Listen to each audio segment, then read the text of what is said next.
Está começando o HQueiros, o seu podcast sobre HQs e coisas aleatórias. Olá, eu sou o Fábio Aniende. Olá, eu sou o Felipe Fares. Eu sou o Diego Lima.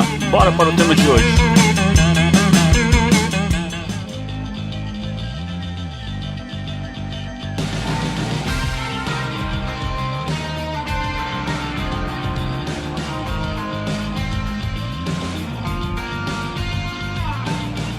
Avante, HQueiros! Eu sou o Diego Lima e sonho que se sonha só é só um sonho que se sonha só. Mas sonho que se sonha junto é realidade. Vocês conhecem isso? Não. Eu conheço, cara. Eu não conheço, não. Você é um belo de um sacana, cara. Por quê? Não, por nada. Quando chegar a hora, eu vou contar pra vocês de onde vem isso. Bom, e hoje eu tô aqui com ele, Fábio Aniende. Opa, e aí, pessoal? Como eu sempre digo, nunca confie nos gatos. Não, gato. Mesmo dormindo. Mesmo dormindo. Porra, fala isso não. Bom, e do meu outro lado, sempre, Felipe Fares. Olá, pessoas, e até onde um superpoder não pode se tornar uma maldição, hein? Nossa. Sandman é isso, Felipe, é isso. A gente nunca sabe, né? Nunca sabe o que vem pela frente. Só reflexão, né? Pois é, meu. Bom, então vamos avisar os desavisados. Hoje a gente vai falar sobre o volume 3 de Sandman, Terra dos Sonhos, que é aquele compilado de 4 histórias que vivem entre si, né? Ela termina e acaba dentro dela, mas ela expande o universo de Sandman, né? Todas falam sobre o universo do sonhar. Isso aí. É interessante, né? Parece que é quase um one-shot sobre o personagem, né? Sim, e pra facilitar, quem quiser acompanhar aí junto com a gente, são as edições 17 a 20. Boa! Do original. Ou o volume 3 que a Panini lançou e provavelmente tá nas bancas ainda, na hora que esse episódio for lançado. É, isso com é certeza. Verdade. Vai lá e compra, porque acompanhar Sandman vale muito a pena. E se você não comprou e quer acompanhando junto com a gente tem um episódio do volume 1 e do volume 2. E é o que a gente fala, né? Sempre bom voltar lá pra ouvir, porque a gente dá a introdução ao personagem, curiosidades, etc, né, pessoal? O volume 1 a gente falou no episódio 4 e o volume 2 eu acho que foi no 19, Casa de Bonecas, número 19. Bom, só lembrando aqui, como o Felipe mesmo falou, como já tem, né, o episódio 1 e o episódio 2, a gente não vai ficar falando muito sobre o personagem, aqui a gente vai focar nas histórias, não é isso mesmo? Isso aí. Isso aí. Beleza, então vamos pro assunto. Vamos nessa. Morou.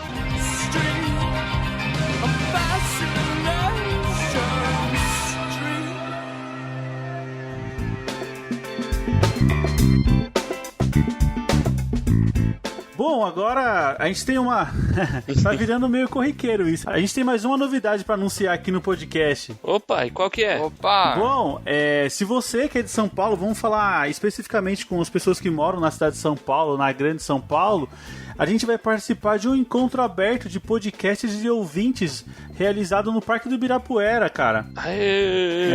Opa! Vai ser legal, cara, vai ser legal. Ele vai acontecer no dia 19 de janeiro de 2020, às 15 horas, próximo ao Portão 8. Não vai ter só a gente, né? Vai ser um evento que vai reunir diversos podcasts. É uma confraternização, assim, né? Pra gente conhecer vocês, os nossos ouvintes. Legal. Cara, vai ser demais, hein? Excelente oportunidade pra conhecer ouvintes, né? Pra conhecer com ouvintes certeza. do podcast.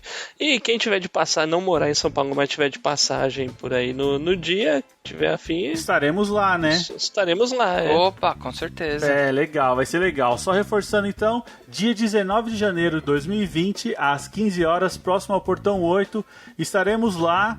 Bom, então é isso aí. Se estiver em São Paulo de passagem ou morar próximo ao Parque do Ibirapuera, estaremos lá no dia 19, pessoal. Opa, bora lá. É isso aí. Lembrando, pessoal, a gente deu início aí a campanha de financiamento coletivo. Então, quem gostar muito do podcast e estiver disposto a ser nosso padrinho, é só acessar lá picpay.me/HQueiros, escolher a recompensa mais adequada, né? E nos financiar. Pra gente é muito importante poder manter o projeto rodando, melhorar a qualidade técnica, etc e tal. É muito importante a gente receber esse... É um tipo de feedback também, né? Saber que as pessoas gostam do nosso podcast. Opa, com certeza, né? Então é muito legal. Se você puder, colabore lá no nosso PicPay, ou se não puder financeiramente, ajude recomendando o HQueiros para conhecido, amigo, primo, que vai ser muito importante também. Pois é, pessoas. Beleza. Bom, olha só, recebemos mais uma mensagem, pessoal. Vamos ouvir? Vamos aí. Vamos nessa. Salve, HQeiros! Aqui quem fala é o Diego, tenho 31 anos, sou de Palhoça, Santa Catarina. Também sou entusiasta dos podcasts, gravo um podcast chamado Camicast com alguns amigos. Um deles, quem me apresentou o HQeiros, e eu caí logo de cara no episódio de Us. Achei a análise de vocês super assertiva, concordei em boa parte das opiniões. Gostei da clareza e da maturidade que vocês levaram o tema. Concordo que o Jordan tem muito ainda a apresentar como diretor. Espero que realmente continue nos surpreendendo. E quero mesmo dar um parabéns pelo trabalho de vocês que vocês estão fazendo por um podcast ainda tão jovem e já com uma qualidade tão impressionante. Meus parabéns, continuem assim e bora lá conhecer também o podcast Camicast. Show, valeu, obrigado. Pô, Diego, obrigado aí pela mensagem. Cara, foi um programa que a gente gostou bastante de fazer. O legal é que, assim, é um filme em várias camadas, né? Que permite milhares de interpretações, cara. É um filme bem complexo, mas, pô, que bom que você gostou do programa, cara. Obrigado aí pela mensagem. Sim, foi legal. E eu vou confessar aqui que é um dos programas preferidos, assim, meu. Cara, é muito bom mesmo, viu? Sim. Eu gosto de ouvir o nosso. E, como o Fábio falou, a gente trouxe 2 interpretações. Mas é bem provável que ele tenha 6, 7, 8 interpretações. Com certeza. Vixe. Bom, muito obrigado por acompanhar nosso podcast. A gente também gosta muito do Camicast, hein?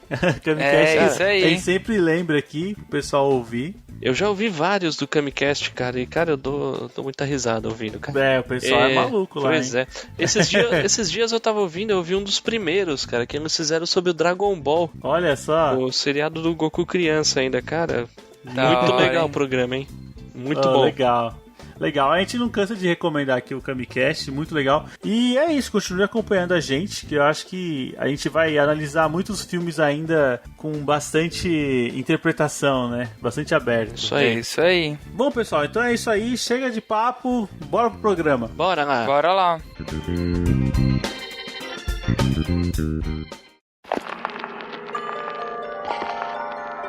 Bom, já vamos começando aqui então com a nossa primeira história, que é Calliope. E eu acho legal você falar dela, Diego, já que você queimou a largada e leu ela bem Leu antes. ela sem querer, né? Nossa, eu vou te falar que eu tava muito ansioso no outro programa pra falar sobre essa história, porque eu achei ela incrível. Mano, ela é muito boa mesmo. E a gente percebeu que você se doeu de não ter podido falar dela. Teve que dar aquela segurada, né? Pensou tipo, poxa... mas até que não demorou, né? Não demorou não. A Panini foi rápida, lançou já o volume 3 né? E a gente já veio gravar. Deixa eu contar uma coisa, o volume 4 já apareceu em checklist aí da Panini, hein? Já tá no forno? Acho que sim. Acho que a Panini tá gostando dos nossos programas. Certeza, né? Será que alguém lá da Panini ouve a gente? Vai ouvir. O momento vai ouvir. Cara, se ouvem eu não sei, mas eu aceitaria uns quadrinhos de graça aí, tá? De boa. Opa, com certeza. Sim. Bom, vamos lá. Calliope, cara, ela é uma história pesadíssima. Nossa, cara, total. Que ela conta sobre aquele momento que todo produtor de conteúdo acho que vai passar pelo menos uma vez por semana. Que é sobre o bloqueio criativo, né? O famoso branco, né? É um cara que ele é um escritor de um sucesso só e ele tá naquela fase de branco, né, como o Fábio mesmo falou, e ele usa um recurso, cara, totalmente baixo, que ele meio que compra a Calliope, que é a deusa da inspiração, né, da Grécia. É uma musa, né? Ele comprou uma musa. De um outro escritor que já era famoso. E um outro escritor que também era famoso por causa da musa, que já tinha aprisionado ela, por algum motivo, acho que envelheceu, né? Acho que não ia viver muito mais. Era um cara que, assim, sabia alguma coisa de magia, né? Porque sabia como aprisionar a musa, né? É verdade. Ele troca ela pelo um bezoar. Troca ela por um bezoar. Acho que foi a primeira vez na vida que eu li a palavra bezoar. Com certeza. Acho que a minha também. Pois é, e eu nem vou dizer o que é um bezoar, pessoal. Acho que qualquer coisa vocês tacam no Google. Porque é meio nojento. Sim. Não, a própria história mesmo fala sobre... ele explica, né? Ele fala um pouco sobre a origem, né? Sobre como aquele besouro era valioso pra ele e tudo mais. Nossa, demais. E a gente adiantando a história, a gente vê, né, um escritor jovem aprisionando novamente, né, a musa. E nessa parte, uma fala dele que me incomodou demais. Porque assim, vamos colocar aqui na mesa as peças. Ele pega a musa e o jeito dele conseguir essa inspiração, de tirar esse branco, dele conseguir terminar os livros dele, é ele violentando a mulher. Nossa, demais, né? Então ele violenta ela e depois de todo esse momento, as ideias começam a surgir. Então ele escreve como máquina. Só que entre o momento que ele viola ela e o momento de inspiração, ele tem um pensamento que ele fala assim, cara, será que aquele senhorzinho não me entregou uma mulher normal? E eu acreditei que era uma musa, um ser imaginário, lendário. Exatamente. Só que no mesmo momento ele pensa, não, ela não é um humano. Ela mesmo falou que tem milhares de anos e tudo mais. Então ele justifica esse ato violento como desumanizando a pessoa, né? Sim, com certeza, com certeza. E eu lendo isso, eu falei, cara, isso é muito que acontece na vida, né? Você arranja subterfúgios pra tentar justificar uma coisa que é errado. Se dá uma desculpa, né? Exatamente. E ele falou, cara, ela nem é humana, então tudo bem eu ficar violentando ela a vida inteira, sabe?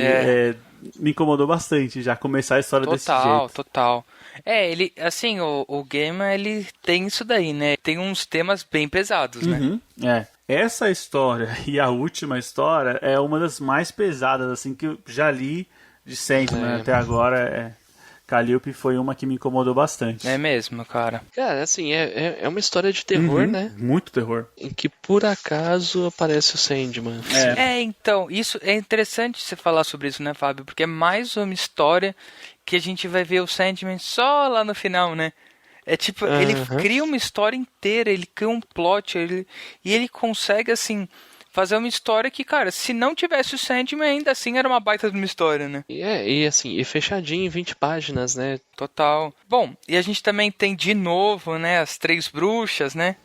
Essas 3 bruxas são muito recorrentes nessa série. Não, isso é bem bacana. Demais. Né? E a gente vê as três bruxas, a musa, né, a Calliope tá pedindo ajuda pra elas, né? E aí chega a dar um pouco do passado, né? Chega a falar que o sonho dos perpétuos não poderia ajudar ela, né? Porque boa parte dessa história se passa enquanto ele estava preso, né? Sim. Enquanto ele estava aprisionado. E revela aqui alguns plots interessantes. Aqui fala que a Calliope já teve um envolvimento com o Oneiros, né? Oneiros, né? Que é outro nome do Morpheus, né? Inclusive teve um filho dele, né? Então, Fábio, assim, eu não li mais pra frente, mas isso me chamou a atenção, principalmente por um plot futuro, viu? Ele já te prende, né? Fala, segura que tem mais coisa pra te contar. E as 3 bruxas dão uma boa dica de quem é esse tal filho, né? Eu não reparei isso não, Fábio. Não? Então acho que eu não vou falar nada. Então acho que eu vou esperar os programas futuros aí, ó. Eita! Acho que eu vou ficar bem de boa. Vamos descobrir Sandman juntos, né, Felipe? Com certeza, com certeza. Não vou estragar nada. E essas bruxas no momento de súplica, né?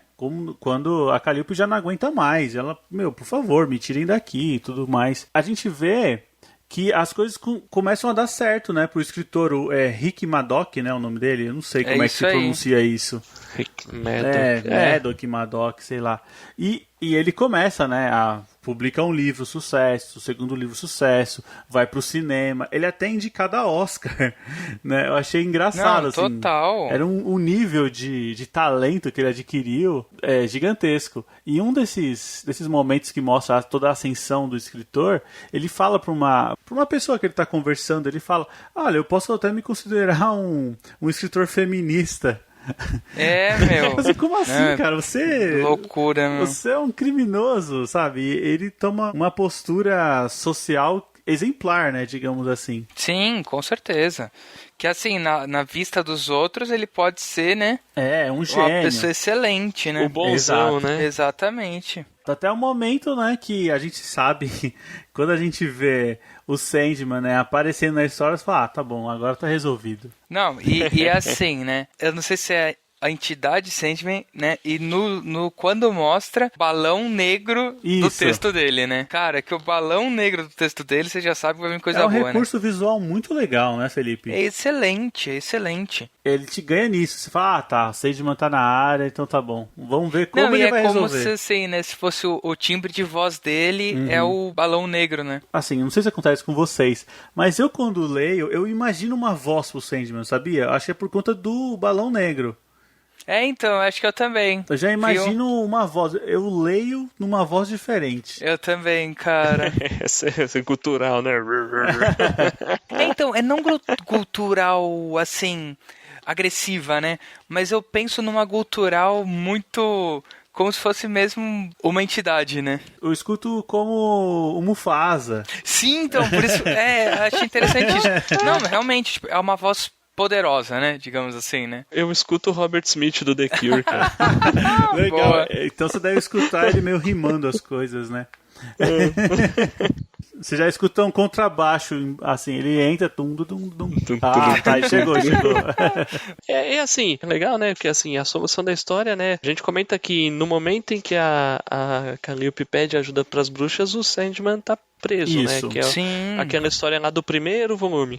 E só que lá pro final da história ele já se libertou.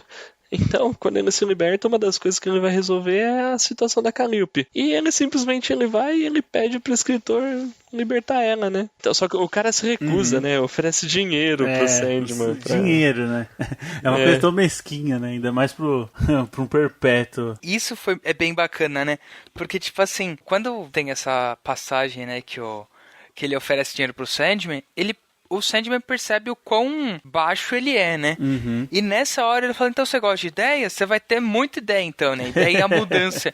E aí dá a entender que ele se perde na própria criatividade dele, né? Ele começa a ficar pirado, né? Ele começa a ter ideias, ele não desenvolve a ideia. Então é uma ideia em cima da outra. Ideia atrás de ideia atrás de ideia e tipo, vambora. Não, então, e dá a entender que assim, né? Ele tá se perdendo, né? Exato. Porque assim, tipo, de novo, né? É ruim quando a gente não tem criatividade, mas eu acho que também ter demais, você vai virar louco, né? Sim. Não foca em nada, né? Tipo, ele começa a pirar na rua, né? Ele não sabe o que é mundo real, o que não é, né? E aí no final, né, por conta disso, ele vê o que aconteceu e pra acalmar a fúria do Sandman, ele acaba libertando a mulher. E a própria Calliope pede pra perdoar o escritor, né? Sim. A própria Calliope pede pra ele ser libertado da maldição que o... da questão das ideias, né? Só que a libertação do Sandman é tirar todas as ideias dele, né? Aí voltou pro branco. Sabe uma coisa que, assim, eu não sei se vocês lembram, um filme que chamava O Mestre dos Desejos, é um filme de terror. Claro, cara.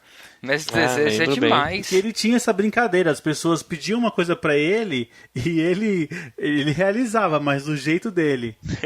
Foi mais ou menos isso, né? Ah, tá bom, você não quer que ele tenha todas as ideias? Então ele não vai ter nenhuma. Então pronto, ó, tirei todas as ideias. Aí é legal, né? Que tem aquele quadrinho em branco, então... é o que virou a vida do cara. O cara quebrou, acabou ali, já era. Vai viver naquele branco que eu acho que talvez seja pior ainda. Total. Né? Incrível, o volume 3 começou com o pé na porta. São 4 histórias que é o auge, cara. São 4 histórias animais. Totalmente. Bom, então é isso aí. Vamos pra falar um pouco da próxima, então? Beleza, bora lá. Bom, vamos contar então agora, a gente vai começar o capítulo Um Sonho de Mil Gatos.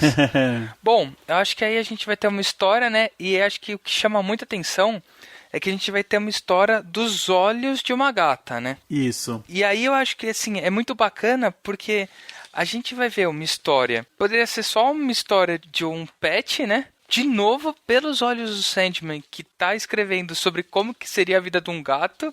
eu acho que fica incrível, cara. Muito bem feito. E faz todo sentido, né? Todo, sabe, cara? Porque, tipo assim, e ele vai contando, assim, cada passagem, né? Por exemplo, vai contando como ela se apaixonou pelo gato vira-lata da rua, como que ela teve cria... vai mostrando o dono dela jogando os gatos no rio, né? E, cara, te dá um aperto no coração. O legal é ver que no começo da história são vários gatos se aglomerando pra ouvir a história dessa gata, né? Exato, como se fosse uma profeta, né? É um gato contando a história da vida dela, né? E como ser um pet dos humanos não é tão legal assim, né? Exatamente. Dependendo do humano, né? E essa história, ela mostra que o Sandman, né, o deus do sonho, ele não é só o deus do sonho dos humanos, né? Ele é de todo ser vivo. Sim. Todos os seres vivos podem adentrar o reino dos sonhos, né? Ele se mostra na forma de gato. Não, achei isso demais, cara. Essa história é muito bonita, ela é muito bonita. Eu achei ela muito bonita mesmo, muito sim. bonita mesmo. A gente reconhece o sonho pelo balãozinho preto, né? O gato falando com o balãozinho preto. Reconhece o Morfeu. Fala, esse Sandman, não consegue se esconder. Não, e é isso que é legal, né? Porque eu acho que, por exemplo, nas primeiras histórias era muito gráfico e ele não teve que falar pra gente, olha, quando o Sandman fala, o balão dele é preto, tá, gente? Olha, perceba bem isso.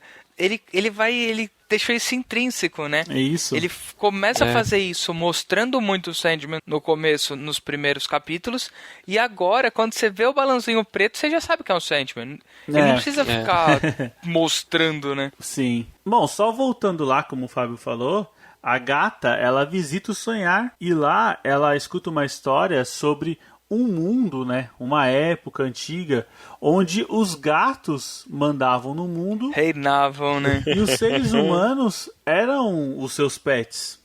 Cara, eu achei muito legal essa troca, sabe? E é legal porque a gata tá contando uma história e dentro dessa história o Sandman conta uma história. Né?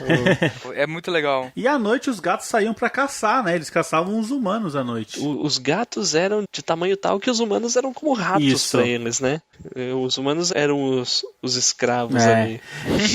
Ela contando essa história para os gatos, ela traz talvez o principal ensinamento, né? O principal frase, né, dessa história, que ela fala que o objetivo é fazer com que 1000 gatos sonhem isso junto para transformar isso em uma coisa real. Ou seja, tomar o mundo de volta dos gatos, né? E não essa tirania dos humanos. Em que sentido tomar de volta, né? Porque dentro da história do Sandman, os humanos que eram as presas dos gatos, né? Conta que um humano instigou os outros humanos a sonhar e 1000 humanos sonharam e o sonho deles moldou o mundo na forma como é hoje, onde os humanos dominam e os gatos são os pets ou simplesmente abandonados por aí. E aí o sonho dá a letra pra gata que assim, se você quiser mudar de volta, é só você convencer os gatos a mudar, a sonharem igual os humanos fizeram. E aí, né, Fábio, até é engraçado que lendo isso, deu até um paralelo com deuses americanos, né? Que eu acho que é a ideia da crença, né? É que eu não li nem assisti Deuses Americanos, não mas sendo do New Game eu não duvido, cara, porque esse é meio que pegada dele, né? A ideia dele, assim, bem resumida, é que é o conceito que os deuses se utilizam da força da crença da humanidade. Né? Legal, isso aí. Eu acho que é a ideia primária de deuses e religiões no geral, né? Exatamente. Não só de New Game, né? Mas acho que sempre que se fala de Deus na literatura ou na cultura pop é assim, né? Exatamente. Essa história, então, eu aproveito para voltar na minha introdução, porque eu citei um trecho de uma música do Raul Seixas. Ela se chama Prelúdio, do álbum Gita, de 74, hein? Bem antes de Sandman. Caramba, hein? Que ela fala, sonho que se sonha só, é só um sonho que se sonha só. Mas sonho que se sonha junto é realidade.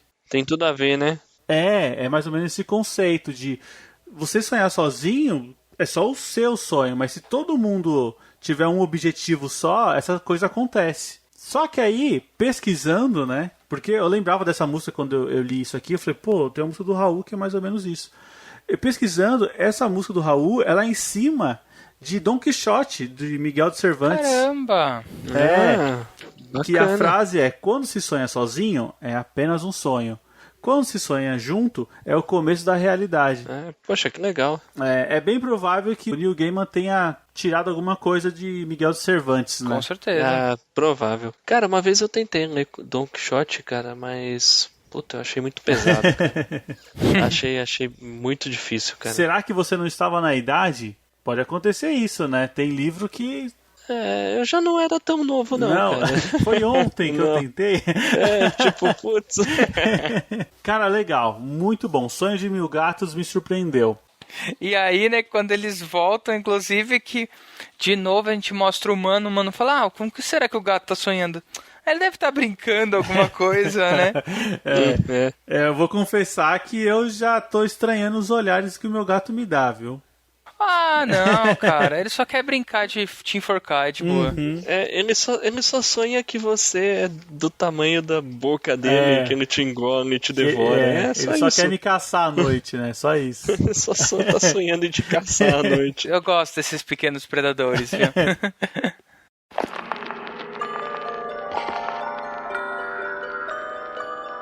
Então vamos lá, a próxima história é um título que é roubado, né, de uma peça de teatro, né, bem famosa. Não só o título, né? Não só o título, não só o título é roubado. O nome da história é Sonho de uma Noite de Verão, profundamente inspirada pela peça do William Shakespeare. Não, na verdade não foi inspirada, né, Fábio? A história vai te contar que a peça... É uma homenagem, né? Não, a peça do William Shakespeare só existe por conta do Sandman. Sim, porque isso aqui é um documento, cara. Você tem que... Isso aqui é um documento histórico, você tem que né? respeitar. Claro, né? Antes de falar da história, uma curiosidade. Essa edição específica é a única história em quadrinhos a vencer o World Fantasy Award. Ah, legal. Prêmio de melhor ficção curta. Caramba. Prêmio de literatura. Deram pra uma história em quadrinhos, deram pra essa animal, história. Hein? Uma coisa que eu vi, Fábio, é que depois eles tiraram, né, os quadrinhos da categoria. Nenhum quadrinho mais ganha esse prêmio. Mas eu acho que até então nenhum tinha ganhado antes também. Exato. Acho que premiaram o Neil Gaiman e depois falaram, não, cara, acho que vai ficar difícil pros outros competir com quadrinho. Aí tiraram.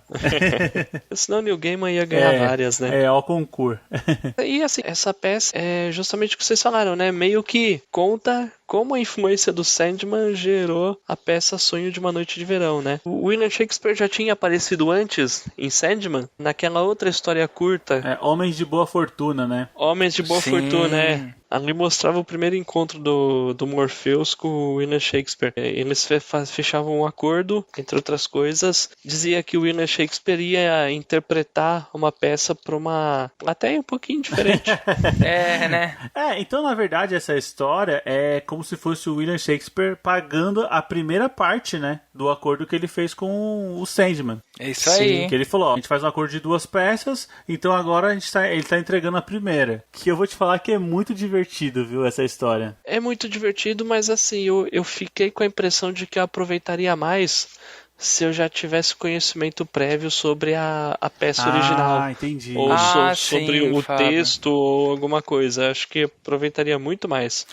Eu li da época do ensino médio, então faz tanto tempo, cara. Nunca cheguei a ler. Vocês chegaram a assistir o filme? O filme eu não lembro, cara, mas o livro eu cheguei a ler por causa da escola. Mas eu acho que deve ser meio galhofa, viu? Eu não assisti. Será? Eu só fui atrás porque eu sabia, tem o filme, deixa eu dar uma olhada. Mas deve ser meio galhofa. Mas, bom, quem assistiu quiser trazer informação pra gente aí, né?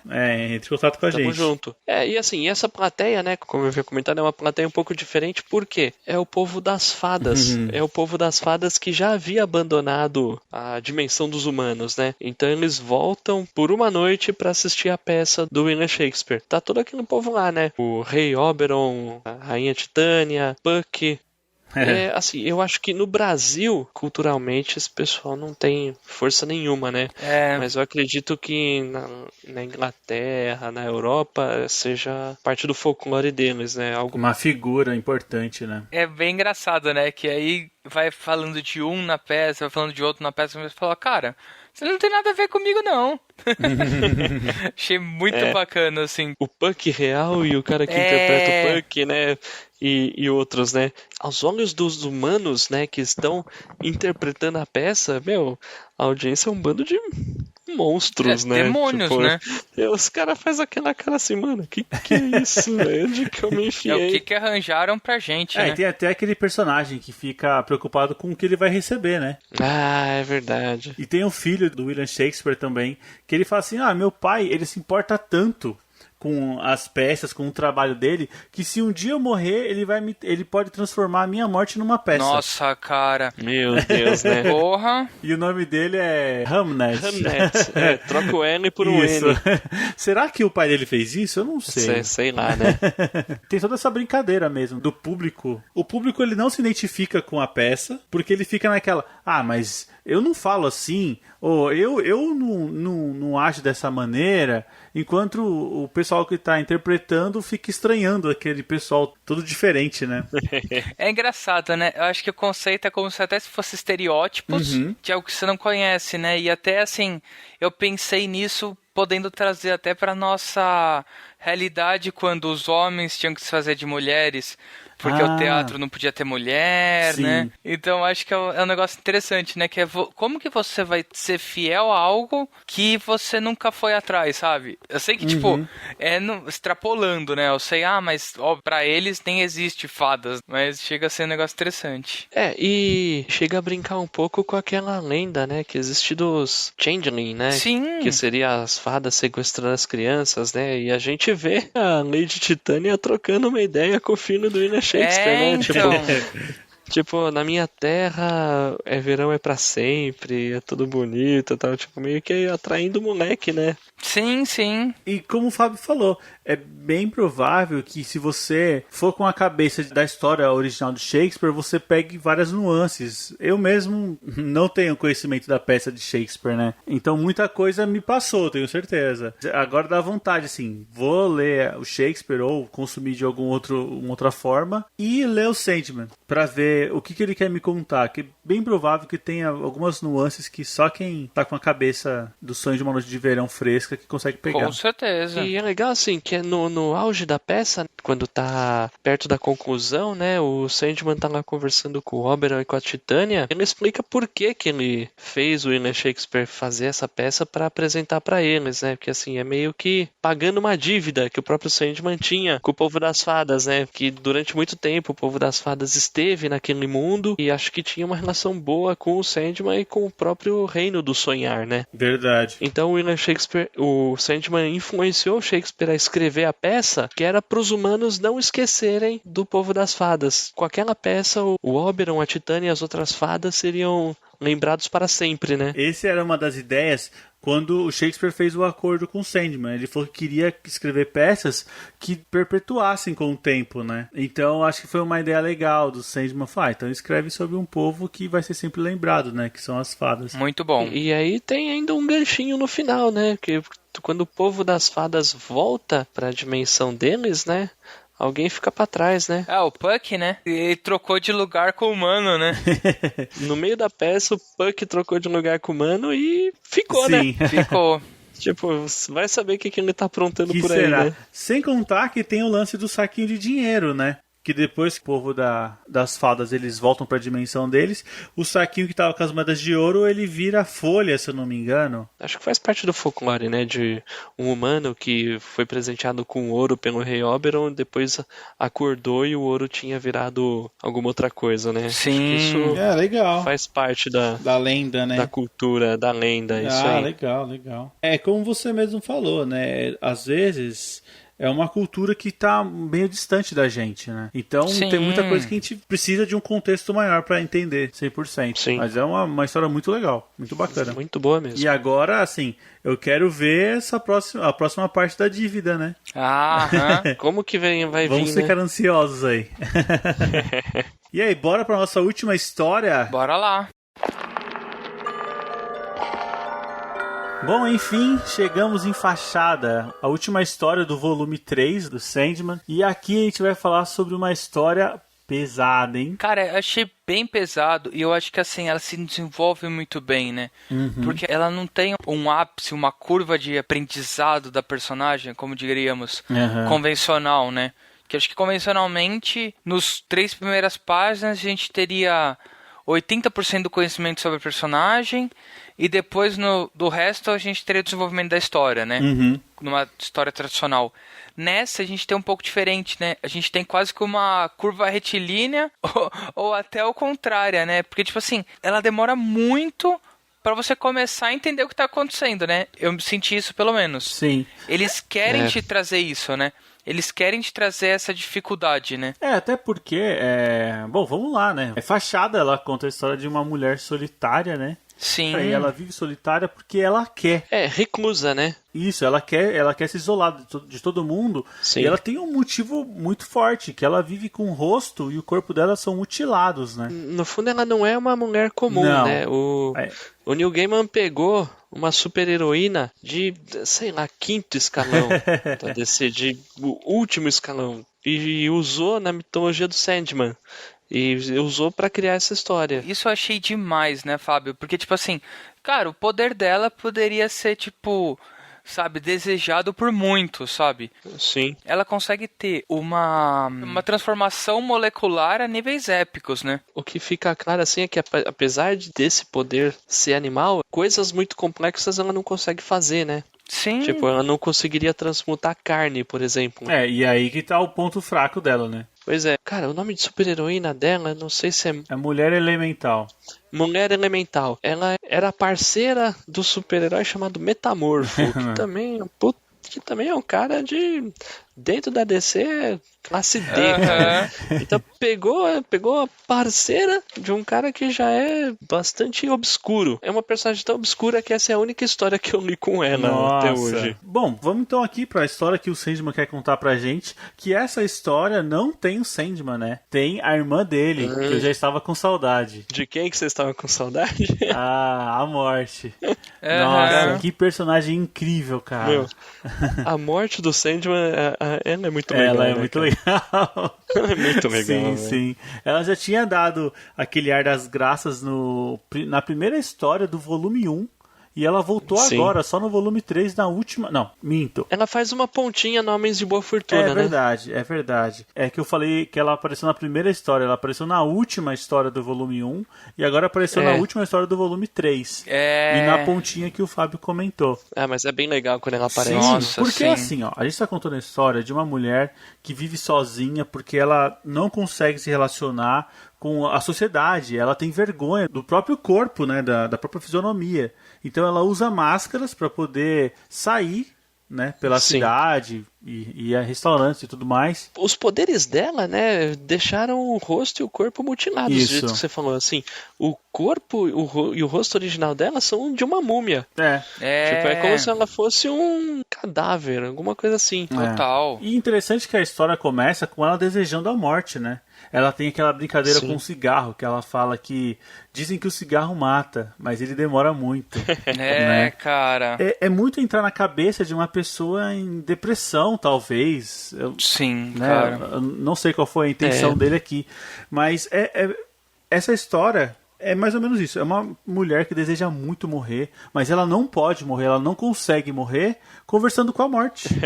Sim, cara. Não, e assim, a gente falou que ela é reclusa e tal, mas apesar dela ser assim, dela estar assim por conta do coisa, ela busca alguma companhia de algum jeito, né? Ela busca um contato através do telefone, que seria o agente dela, o agente dela no FBI, ou sei lá onde que ela trabalhava, que agenciava ela como super-herói. Então, assim, de alguma forma, ela tenta ter um encontro com uma amiga pra pelo menos fingir que tem uma vida normal, né? Mas aí as coisas dão errado e aí realmente ela pensa em morrer. Só que ela não sabe como por causa dos poderes dela, né? É engraçado, né? Que ela fala, tem como, ela quer se matar e não consegue, né? Puta, uma coisa muito bizarra, né? A gente comentou que ela usa rostos falsos pra sair por aí, né? Isso. Ela mesmo cria esses rostos e depois que ela cria, os rostos ficam espalhados pela casa dela, né? Ela tipo, não consegue pendurados se desfazer, na parede. Né? Fica de cinzeiro, que, ela não se desfaz porque são uma parte dela, né? Isso. Assim, a história, ela tem a virada quando esse rosto cai, né? Ela tá no meio do restaurante e o rosto dela cai na comida. Revelando quem realmente ela é, né? Já pensou você tá lá almoçando com alguém e de repente a cara da pessoa cai? Literalmente, né? Literalmente, Porque tem as expressões, mas literalmente o rosto caiu. O engraçado é que a morte meio que aparece, né, do nada no quarto dela e fala assim, meu, o que você tem? Qual que é o seu problema, né? Aí ela começa a falar e aí a morte fala assim, meu, você precisa aprender a desapegar. Você precisa aprender a jogar as coisas. Tipo, a morte falando isso pra você, né? Não, total. E ela fala, né, você veio por mim? Ela fala, não, eu vim por outro vizinho, mas é que aí eu ouvi você berrando e vim passar aí aqui. Tô passando, né? Nossa, que legal, né? E na última história do volume 1, a gente tem exatamente esse processo, que ela vai passando, né? A morte ela vai caminhando e vai fazendo o trabalho dela. Encontrou a mulher elemental, né? No quarto de hotel. Uma coisa legal também é que assim, a morte de novo ela fala sobre o papel dela no universo, né? Ela fala, quando o primeiro ser vivo surgiu, eu tava esperando, e quando o último ser vivo morrer, aí que meu trabalho vai terminar. Aí que eu vou desligar as luzes e trancar o porta do universo e eu vou embora. Pesado, né? Caramba, é muita reflexão, né, cara? É muita reflexão que Neil Gaiman traz, ainda mais com essa história. Bom, e aí ela fala, né, que ela precisa reencontrar com o Ra, né? O Ra. Mas é legal porque, assim, a morte primeiro faz um discurso que, assim, não, eu não vim por você, não é a sua hora, tal, não sei o quê. Depois a morte fala, quer saber, Dani-se, eu vou te ajudar. Já que você tá querendo tanto, né? Que você quer tanto, né? Então, ela acho que ela percebeu que não tinha salvação, né? Pois é. E aí ela dá a dica, né? Olha, foi o globo de Ra que te deu seus poderes, então, se Ra te deu os poderes, ele pode tirar, né? Sim. E aí a mulher, ela fica meio desesperada, fala assim, mas como assim? Eu vou pro Egito? Que história é essa, né? Aí ela fala, meu, acorda, cara, o Ra tá aí, presente todo dia, né? O Ra é o sol, né? Troca uma ideia com o sol que quem sabe, né? Nossa, exatamente. que ideia bonita, cara. Que ideia bonita, cara. Naquele momento, parece que ela... Era tudo que ela mais queria, né? Era deixar esse mundo, Sim. deixar essa face que ela tinha. E é isso, ela acaba sendo... Não é a palavra pulverizada, né? Mas ela vira poeira, né? Ao olhar pro sol, no maior estilo Drácula. Não, e é linda, né? Essa transição de quadros é linda, é linda. Exato. E aí ela consegue... Apesar da história ser pesada, triste, solidão, desespero e tudo mais, ela tem um final feliz, né? Tem. Tem um final pra cima, né? Tem. É isso, a nossa mulher elemental conseguiu a tão sonhada morte que ela queria. E não foi pela morte, né? Sempre né? Ela achou um caminho, né? Não, legal que no fim das contas a morte ainda atende o telefone e fala assim, não, ela se foi e tal, mas não se preocupa, um dia a gente ainda se vê. É sublime, assim, é um negócio... Nossa, encerra muito bem esse volume 3. Bom, eu vou fazer uma pergunta aqui muito difícil pra vocês. Qual é a história que vocês mais gostaram desse volume 3? Caraca, esse é um difícil, viu? É difícil, né? É difícil. Eu fico entre Calliope e Fachada. Eu fico entre essas duas. Eu acho que eu também fico entre elas, viu? São todas muito boas. Não, mas você tem que sair do muro. Mas as tuas... Eu vou sair do muro. Calma, eu só falei. Assim é fácil, né? E aí, Fábio? Deixa o Felipe pensar um pouco. Cara, eu gosto pra cacete da Sonho de Mil Gatos, cara. Legal. Eu gosto pra caramba, cara. E a mensagem é muito boa, né? Muito da hora. Sim. Sei lá, cara, assim, eu acho que a Sonho de Mil Gatos é a minha história favorita do Sandman, Nossa, cara. que legal, cara. Então, já posso esperar só baixar a régua, então, nas próximas. Não. O negócio fica bom. O negócio continua muito bom. Não, legal, tô brincando. Até porque eu já fiquei sabendo que Estação das Brumas é incrível. Cara, é fudido. Nossa, eu já fiquei sabendo. Então você já tomou spoiler, já sabe o que acontece. Não tomei spoiler não. Mas já conversei já com um cara que leu. E ele falou, cara, Estação das Brumas, se prepara. Eu falei, já tô vendido no volume 3. Não, Estação das Brumas, puta, é bom, hein? Que legal, é bom. Vamos chegar lá. Não, assim, eu vou mudar minha frase. Eu acho que das histórias isoladas, assim, de Sandman, eu acho que É um Sonho de Mil Gatos é a melhor. Legal. Cara, eu gostei pra caramba também, mas Tá, pra mim eu fico com a última, eu fico com a Fachada. Fachada, né? Desse volume eu fico com Fachada também, viu? Cara, porque acho que a agonia dela, sabe, tipo... E a história inteira é tão agonizante, cara. E a solução, você compadece muito com ela, sabe? Ela quer se matar porque ela não aguenta mais a vida do jeito que é. Cara, eu vou te falar, eu não conheço tanta peça de cultura pop, assim, mas eu falo em questão de filme, quadrinho, tudo, que dê tanta importância para duas personagens femininas que carregam sozinha a história. E elas não estão falando de coisa fútil, de coisa banal, sabe? Não é um personagem totalmente estereotipado, porque não tem estereótipo nenhum aqui, é totalmente novo. E assim, você vê, o que elas fizeram a história inteira? Ficaram conversando, cara. Elas não saíram pra enfrentar ninguém, não saíram pra salvar o mundo. Exato.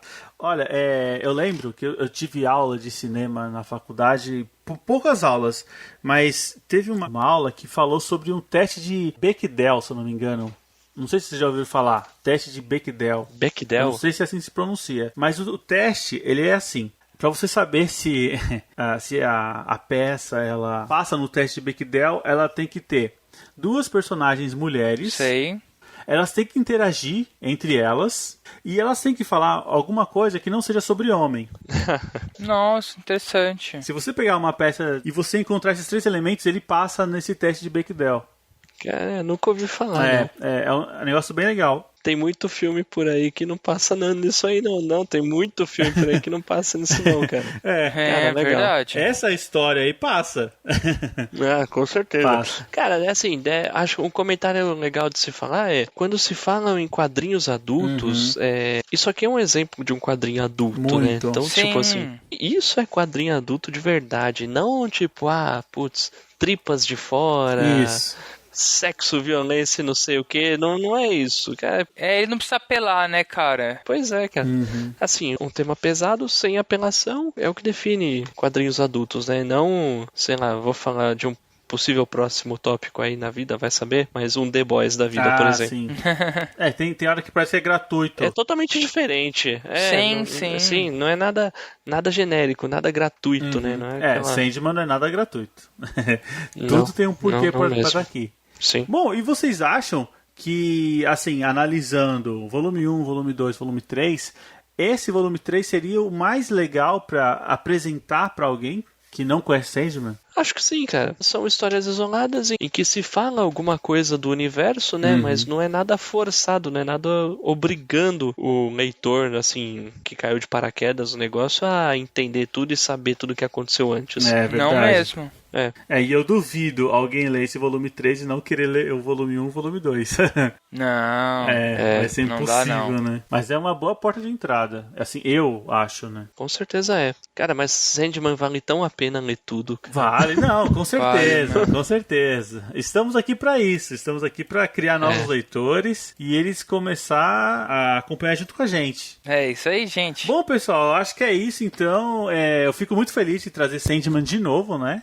E é muito legal que a Panini tá ali, ó, colocando lenha na fogueira para sair mais volumes. Acho que vai ser interessante a gente continuar seguindo esses lançamentos. Nossa, com certeza. Por mim, eu topo. Agora é obrigação, cara. Sim. Começou, agora vai. Tá certo. Bom, é isso aí. Se você gostou do nosso programa e quer participar com a gente, é só mandar um e-mail para contato@hqueiros.com.br ou, melhor, né, mande um áudio de até 1 minuto no nosso WhatsApp, no número 11 96244 9417. Não deixe de seguir a gente nas redes sociais, no Facebook e Instagram, no podcast, no @podcasthqueiros. E, pessoal, acho que é isso, né? Conto com vocês na próxima. Com certeza. Beleza, valeu. Valeu. Falou!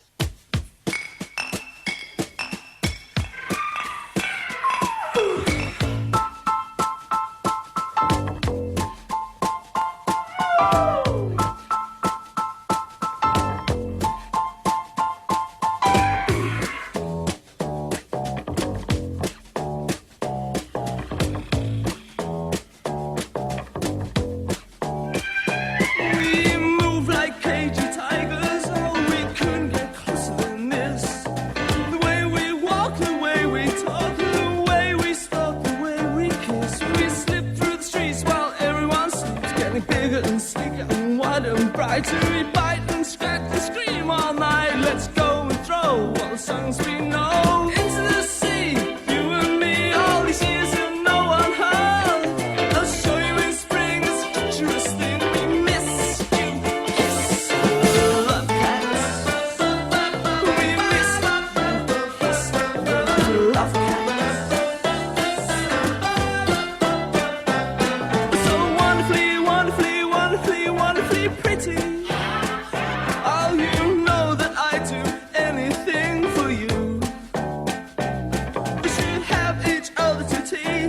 We should